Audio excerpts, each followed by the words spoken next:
Assalamu alaikum guys, welcome back to another episode. Today we're again joined by Sheikh Abu Usamah. How are you doing, Sheikh? Alhamdulillah, wa alaikum salam wa rahmatullah. You alright? I'm all good, alhamdulillah. Yeah, it's good to be back in front of the camera. We haven't done one in it seems like 2 weeks, but we've got an interesting topic today. We're going to be discussing distortion by the media, and the definition of distortion is actually the action of giving a misleading impression about another group or whatnot.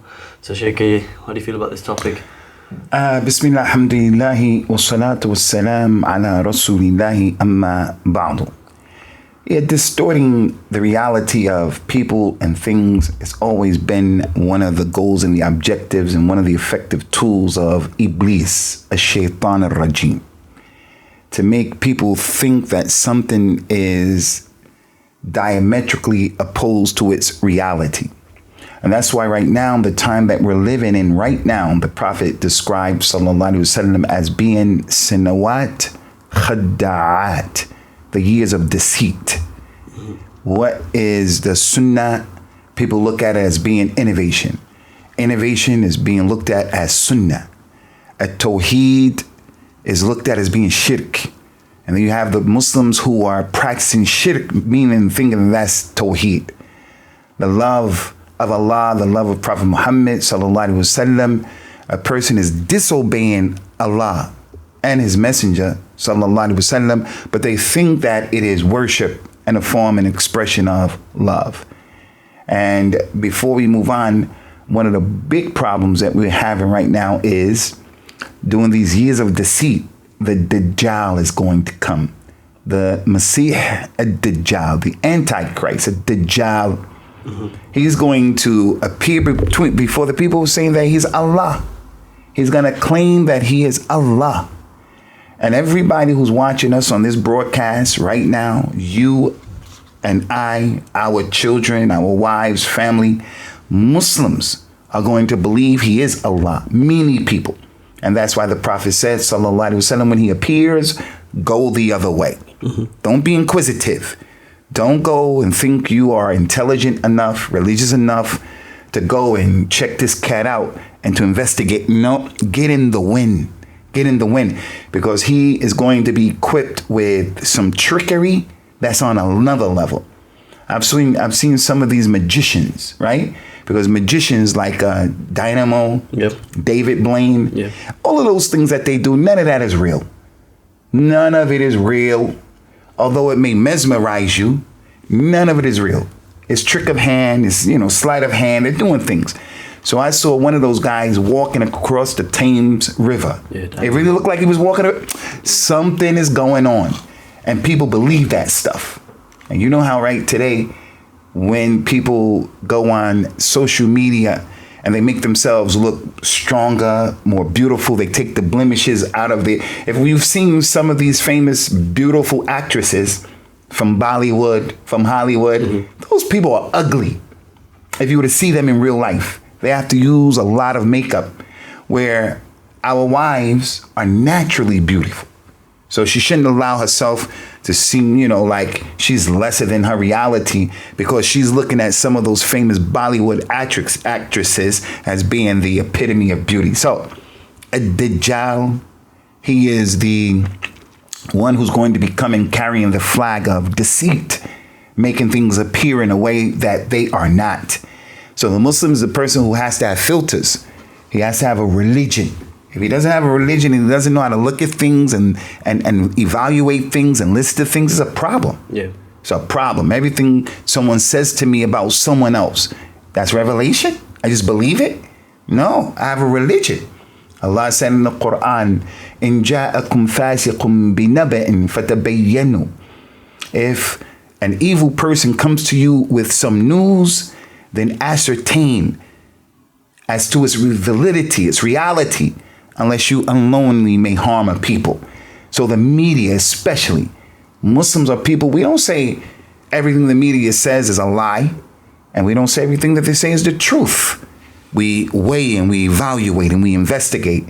So this culture of seeing TikTok videos of this or that, and we just send them out. We laugh at it, we're sad at it, we cry at it, and we just send it out. That's not Islamic. The Muslim is supposed to look at that thing and evaluate and investigate Is this fake news or is this real news? And I made that mistake recently in defense of the hijab. Someone sent me a video or picture of one of the leading politicians in France. I think she was the wife of someone, I don't know, and she's opposed to hijab. And she looked old and baggy and not very attractive, her face and the way she looked. And next to her picture was a picture of a Muslim girl with hijab. And she looked upright and beautiful in her hijab. Her face was beautiful with no makeup, and her hijab made her look beautiful as well.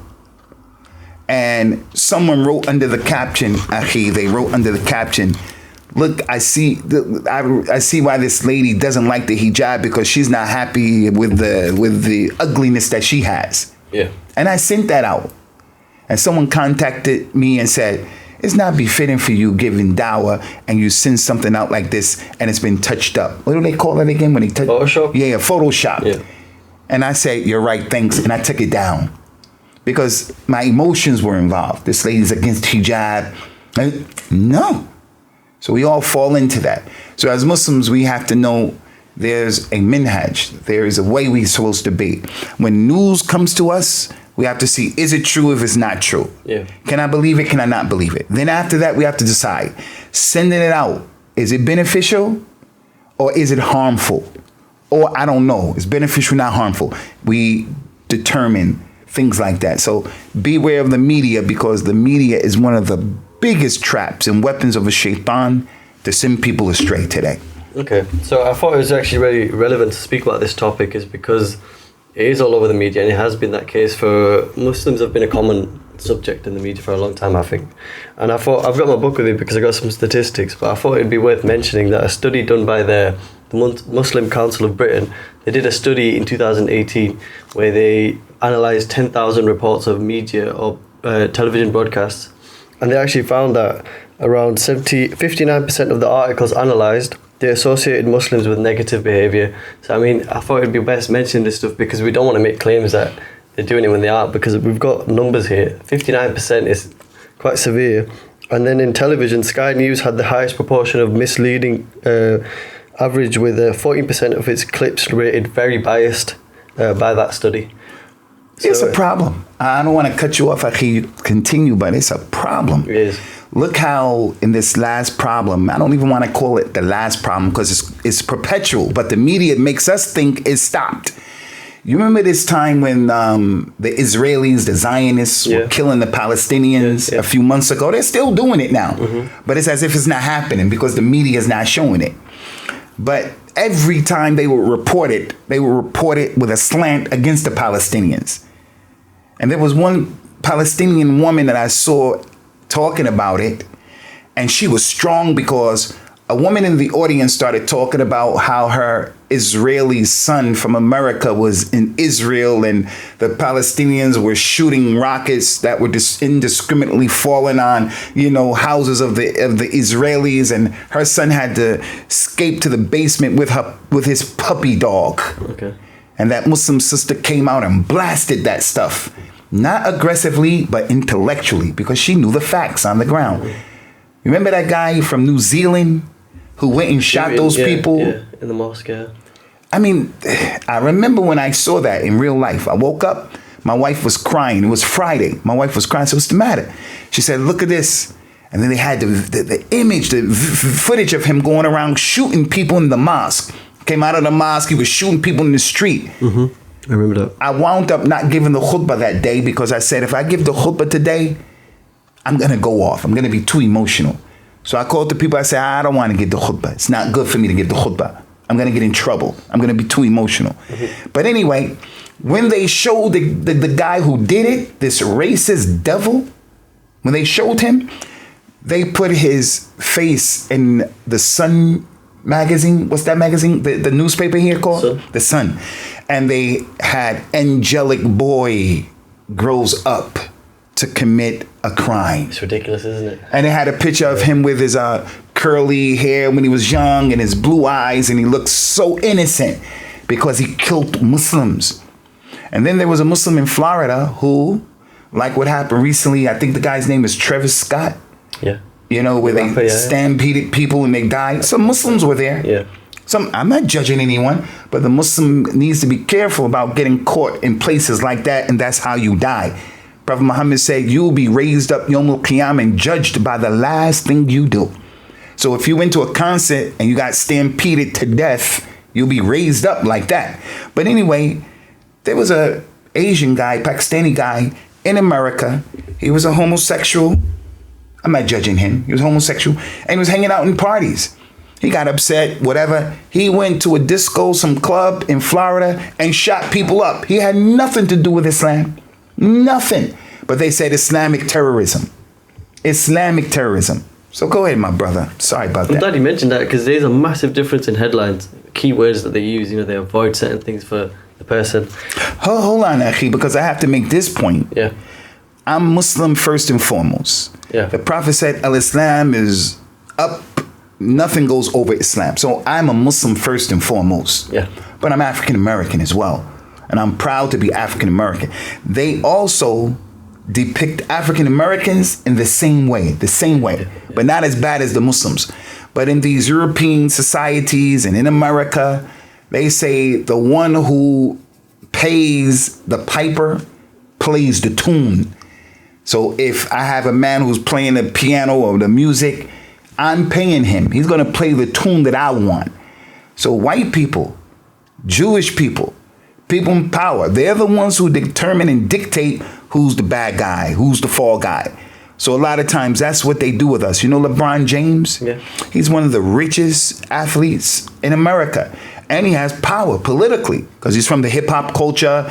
And, this Me Too, this Black Lives Matter movement, these basketball players, they get behind that stuff. Yeah. He's a powerful person. One time he was on the front page of a popular sports magazine called Sports Illustrated. Yeah. Very popular. They had him on the front page with this lady from Brazil. I think her name was Jalise or something like that. Mm-hmm. She's a supermodel from Brazil. Okay. The media tells us that these supermodels, these anorexic looking women who are white, they're beautiful. The 150 most beautiful women in the world. No Africans are on there. Indian women, Asian women, they have a level of beauty. Somali women, they have a level of beauty. Mm-hmm. But the Indian lady was like 46 or something like that.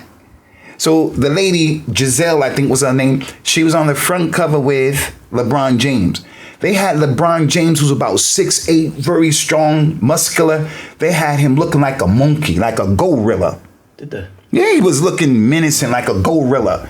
And she was looking like, the little white, maiden in distress. Yeah. And if you remember when we were young, I don't know if you know King Kong. You know King Kong, the movie? Yeah. It was from the long time ago when they used to put these racist images out. So King Kong, the black gorilla, was always after the little poor white little girl or lady climbing up the Empire State Building. And the latter day King Kong has that same thing, the same theme, that same thing, where King Kong is after the white woman, after the beauty of the white woman. So this has always been some game, some thing that these people have been playing. And that's why the media and TV and music, they're from the strongest weapons that a shaitan has to send people astray. I'm glad you mentioned that, because there's very subtle misconceptions that they're trying to plant in our minds. But anyways, I was going to move on and discuss, some of the repercussions of this misrepresentations, because it can increase Islamophobia. And I've got some stats to actually show us that. A study taken by YouGov in 2015, it found that 55% of British voters believe that there's a fundamental clash between Islam and the values of a British society. And that's 55%, which is quite a large number. And then also, from the Islamophobia Awareness Month website, there was around 143,920 UK-based tweets that were identified as having anti-Islamic content. And that's the equivalent of 393 tweets each day. So, and I also found another study which showed that it was more difficult for a Muslim man to get a job. It was actually 76% less likely to find UK employment than a white Christian male with the same age and same qualifications. So there is some serious, repercussions from this message that they're putting out, and I thought it'd be worth mentioning. These are facts, brother. These are facts. And it's a game. It's hypocrisy to the 10th power. If you go to the dictionary, whatever dictionary you go to, you read the definition of terrorism. Mm-hmm. That definition will be applicable to the United States government. Mm-hmm.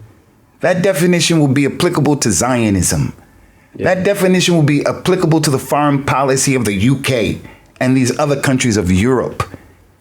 I mean, it's just a game. And this is why the Muslims can't allow ourselves to be educated without any filters by non-Muslims, white, black, pink, purple, whatever the case may be. Because here, like Malcolm X says, here a man comes and he conquers me and he puts his foot on my neck. And then when I push back and I pull the knife out of my gut and I turn it on him, he says, I'm a terrorist and I'm violent and I have to apologize. But when he was doing that to me, it was normal and natural for me to push back. So the Muslim, and this is one of the things that I was really impressed about this religion of Islam. Islam dares you to go against the grain.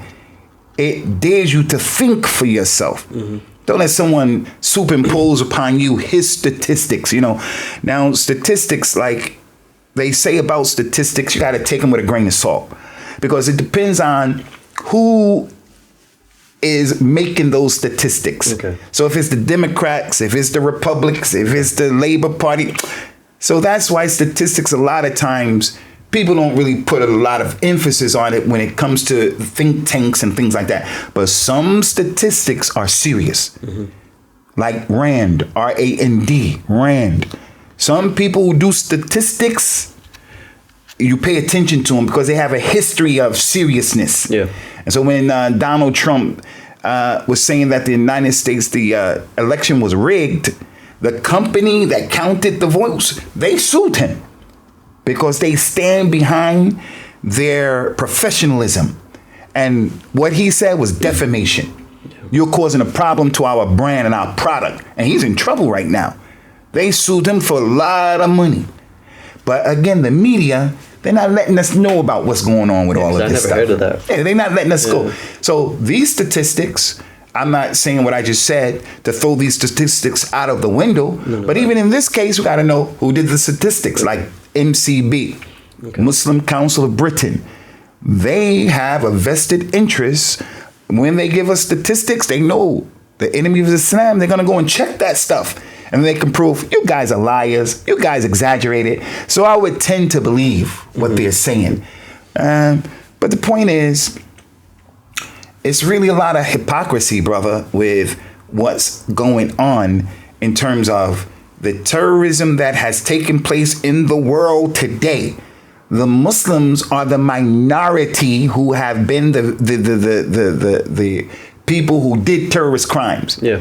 There's more Christians, more white people, more Europeans, more Jews did terrorism on the world. But leave it to the media, you would think it's the other way. You think that terrorism is synonymous with Islam. The people do. Yeah, and Islam is against British values. But I'm going to say, what are British values? First of all, what are you talking about when you say British? Is it eating fish and chips and drinking Stellas? Is it going to the pub? Mm-hmm. Getting drunk? What is British values? Is British values true democracy? Loving for your fellow man what you love for yourself? Well, if that's the case, then why don't we as British people stand up for what we've done across the globe? You remember the girl Markle and Prince Harry? Prince Harry. I like Prince Harry. Yeah. I generally like gingers. Because gingers have also been the recipients of people not liking them. They used to say gingers are mixed up. Gingers are children of the devil. Things like that. Yeah. If you're a ginger, you know that. You suffer from that. If you have freckles, you suffer from that. Women suffer from that. But anyway, this thing with Prince Harry and the lady is a prime example of the media and the double standards that they play. And that they didn't like that girl. No. Why wouldn't we celebrate her being mixed race? Why wouldn't we celebrate Harry, the way he was being vulnerable and talking and sharing himself in the way that the royals don't do? But instead, they demonized her And they demonized him too, to a certain degree. That's why I have respect for him in that regard. Don't get me wrong. I don't say Harry is my hero. I'm not saying that. I'm just making a point that he seems like he's a nice guy. Yeah. Open-minded. Like he's a nice guy. I'm glad you mentioned that, because they could have used that as an opportunity to connect to how many people in the population. Do you know what I mean? They could have used it in such a good way, but they went the other way. I was an imam in Liverpool at that time. And one of the things that we did in Liverpool that we have to start doing here in Leeds, in Mr. Rahma, and we encourage people to come and be with us and support us, because we want progressive Islam. We're not apologetic. We're not second-class citizens. We want the Quran and the Sunnah, pure Islam. We don't want hocus pocus or cultural Islam. And we have a responsibility to raise the consciousness and the knowledge of the outer community. So there in Liverpool, the non-Muslim schools used to come. Primary school, university, all kind of kids will come. And in my presentation, I would talk about diversity. I didn't talk to them who was Allah. I didn't talk like that. We got to that. But the first introduction between myself and those kids was to memorize all of their names and to show them the diversity within their 30 pupil group. Some people have glasses, some people have freckles, some of you are black, some of you are Muslim, some of you are tall, some of you are girls. Is it okay to hate her because, and they would say no. And you'll see that racism and xenophobia, being afraid of someone's different, is a learned behavior. Children themselves grow up and they'll embrace everybody. But if you teach them, you see this color on my skin, well, you can wash it off. So some people grew up believing, you can wash black off of the skin of people. Mm-hmm. And as Muslims, I say, let's get out there and take the bull by the horns, get hip and realize the reality of what's going on, and give dawah to these people and educate these people. Because I tell you, everything has been dumbed down in society today. My son, who I love tremendously, he wants to wear his hair in a cultural way, like not an afro, but not take care of his hair. Okay. And he wants his hair out, a little bit like Mo Salah. Yeah. I told him, look, I don't like that haircut because it says about you, you're not serious about your deen. You are a person suffering from identity crisis. You don't know who you are, but no problem. I'm not going to force you to cut it. But explain to me why you want your hair like that. He said, I don't know. I said, you're 16 years old and you don't know? Yeah. He just said, I don't know. I said, cut that hair off, man. You can't even defend what you're trying to do. So my point here is, if we give our intellect, our minds, our hearts to the media, to music, to these images and these optics that we see in this information, we're going to be people who are easily cloned, and we're robots. We're just going through the motions. We're in the Matrix, like that movie, The Matrix. Why Starbucks? Why Starbucks? Their coffee is not better than. There's a coffee joint here in Leeds. I'm not big into coffee. This brother from the community took me to the coffee joint. It had lamb's milk. Wow. Had lamb's milk and some other stuff. When I drank it, I had to take my shoes off. I'm serious, man. I told the brother, let's sit down. Yeah. I took my shoes off when I was drinking it, and my toes was, I'm telling you, that's how good it was. Good coffee. And I was sitting there drinking the coffee like I was a connoisseur, saying, man, this is really, and I don't have time for that. Yeah. Now, I'm not against someone who wants to drink Starbucks, but the point is, you probably can get a coffee better than Starbucks at another place. Yeah, 100%. But it's the media. It's the thing that company does. The marketing is all of that. I subconsciously went in there and picked up the Starbucks because it's what I see. I've been programmed. You know what I mean? You're right, Sheikh. You have to be. And it's nothing wrong with liking Starbucks. No. My wife's headache does not go away if she drink that coffee I was just talking about. She has to have Starbucks with a double shot. Okay. So if she's told it can have 5 shots in it, but if she's told it's only 1 shot, It's not going to work for her headache because she starts getting these headaches when she starts jonesing for the Starbucks and she starts scratching like a heroin addict. I need the coffee. I need the coffee. Yeah. I said, come on, let's go to the crack house. Like I told you before. So my point is, we spend a lot of money. Designer this, designer that. I need this car. I need it. And there's nothing wrong with the beautiful things in life. But let there be some knowledge, some intellect in your choice. Be a person who will dare not to be controlled. And we are in the matrix. Yeah. These people have us loving, like Malcolm X said. This media will have you hating the oppressed and loving the oppressor. How many people, and I met a brother like this in Manchester recently. He came to have dinner or lunch with us. And he was very pro-education, pro-white, pro-British. And we're British. We are British. We're not apologizing about that. We are an integral part of the landscape of this country. Mm-hmm. We are here. We're not going anywhere. We're just as British as you are. Mm-hmm. But we have diversity. This brother was talking about pro this, and he was down against Pakistanis and Mirpuris, and he was down against the Muslims. And I was just really blown away at how he had nothing but criticisms for our community. And nothing but praise for white people in their community. And I couldn't believe it. I said, brother, you suffer from self-hatred like African Americans. We have to process our hair, our women. I don't let my daughters put a hot comb in their hair.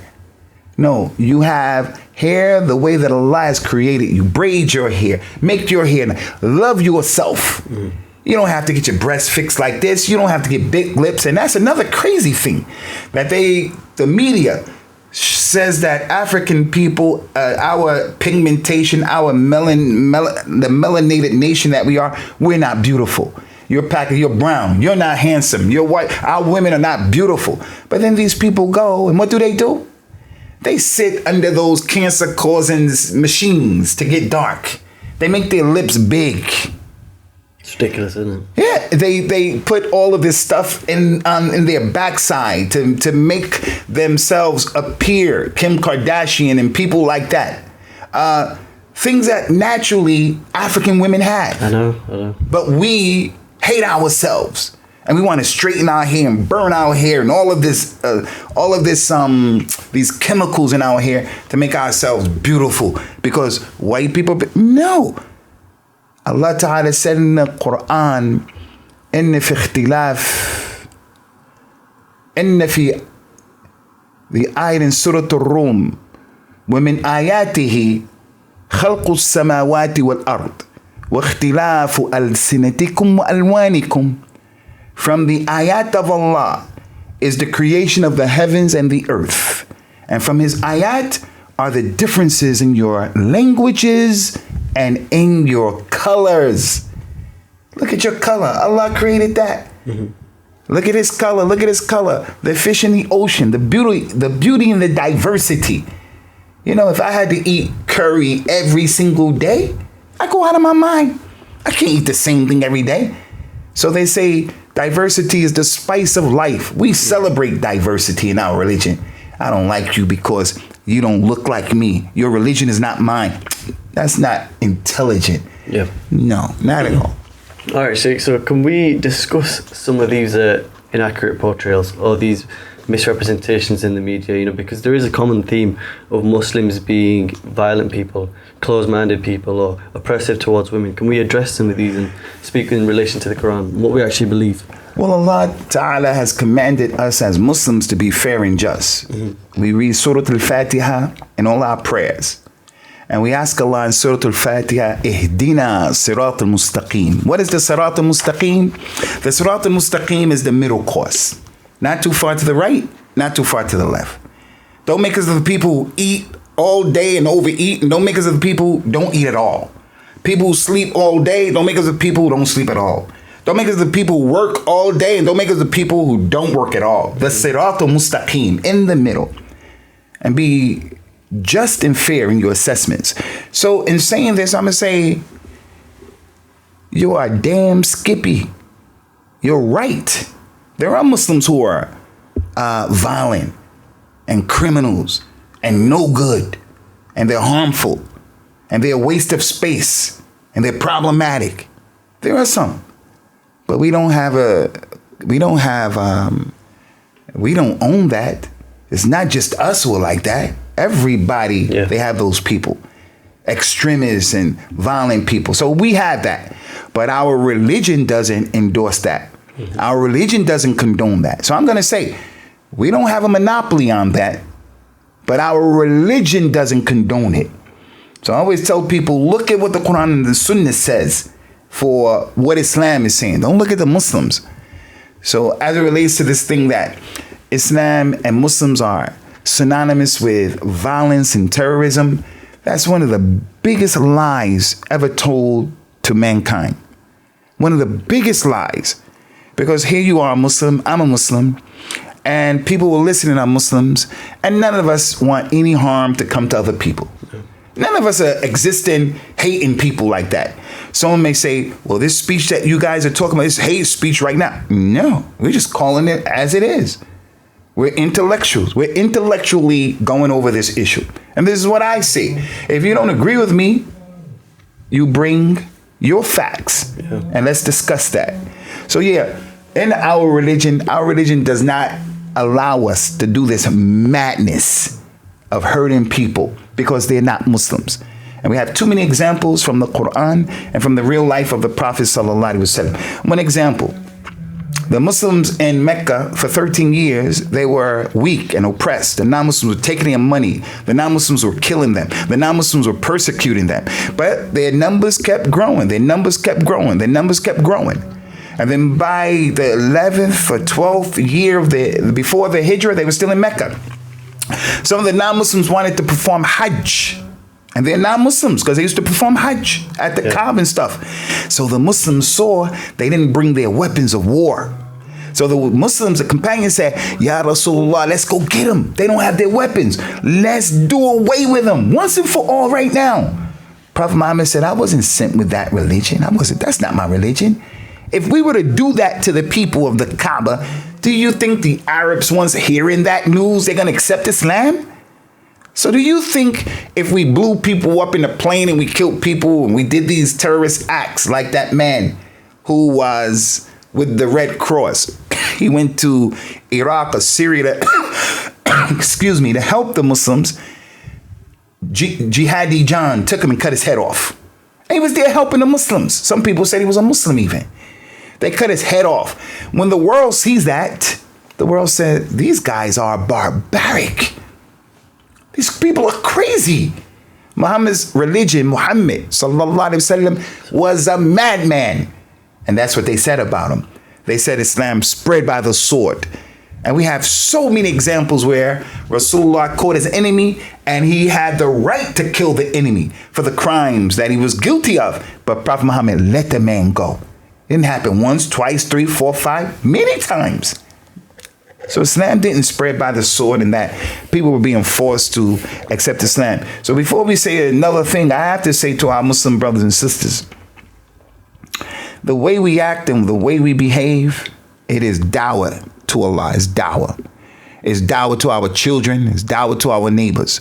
So if we are misbehaving, then we're basically telling people around us, this is our religion. This is why we're acting like this. Mm-hmm. So beware and stay away from being extreme and stay away from being a person who's nasty towards non-Muslims. It's a way to deal with people. It is a way to deal with people. Okay, my next point then, I think it's better to discuss, or it's good to discuss, the credibility of these media outlets. And I think it's important to talk about the differences between state-regulated media and self-regulated, which I only learned about recently. So if the example of the French media is state-regulated. So you remember when they put out that caricature of Prophet Muhammad sallallahu alaihi wasallam, inappropriate, whatever, but that was given the go-ahead by the French state. So that shows us that even that may not work for us. Those inaccurate portrayals of those offensive things will still be put out. However, in the UK, we have self-regulated media companies. And there was a study that my wife actually told me about. In 2017, there was a website called versianexpress.co.uk, and they made this claim, right? And what I mean by self-regulated is they don't necessarily have anyone to hold them accountable. They regulate themselves. Anyways, they made this claim that some Muslims in the UK are so isolated that they believe 75% of the country is Islamic. So they made this claim, right? And no-go zones. Sorry? They said, the media said there are no-go zones in the UK. Non-Muslims can't go to those zones. Where is that place? A no-go zone. They just say things, innit? But anyways, they use this, their evidence was the Casey report, which is a report on immigration. This was published before that report was even published, and when it did come out, it didn't say that. So these people were held accountable by the IPSO. But in that example, they were held accountable, but this just shows you that their claims have no credibility. Credibility, brother. They're just saying things. A'udhu billahi. But yeah, anyways, for our next point, before we wrap up, I think I wanted to ask you, Sheikh. I would like to, people, before you do that, I was featured on a program years ago when I came here. The media and the politicians had a goal and objective of trying to mislead people and keep this fear up about Islam. Channel 4 did a program called Dispatches. They had a thing called Dispatches, where they came and undercover. The guy was in my office interviewing me, and he just asked questions. I didn't know he was recording me saying, I want to go to Medina. Can you help me? Sure. You have to do this. You have to do that. So they had me like this undercover, and he was just asking me regular questions.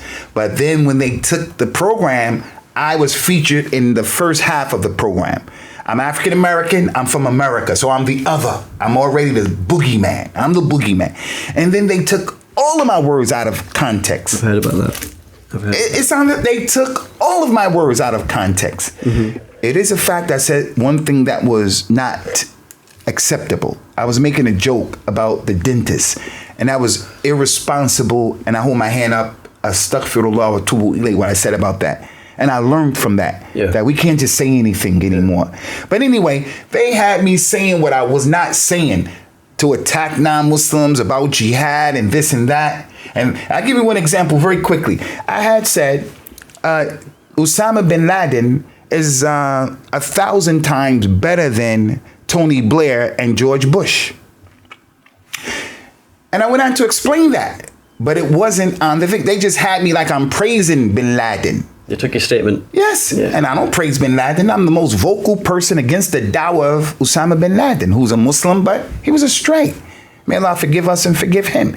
Killing people and all that. That's not jihad. That's not religion. Mm-hmm. But what did I mean by Tony Blair is bin Laden is better than Tony Blair and Muslim? What I explained was Tony Blair and Bush were responsible for killing millions of Iraqis with the lie of weapons of mass destruction. And they killed all of those people. So they're responsible for terrorizing and killing over 1 million people. And you can add other people across the globe. They killed Muslims and non-Muslims, but usually people of color. They killed us around the globe. They have foreign policies. These big companies that want money, they killed. Okay, Usamah bin Laden is responsible for killing people. According to them, he did this thing in Kenya, he did this thing over here, but it comes out to 1,000 people, 5,000 people. So he's 1,000 times better than them in terms of his evil, and the impact of it was lesser than theirs. But they had me like I was praising him.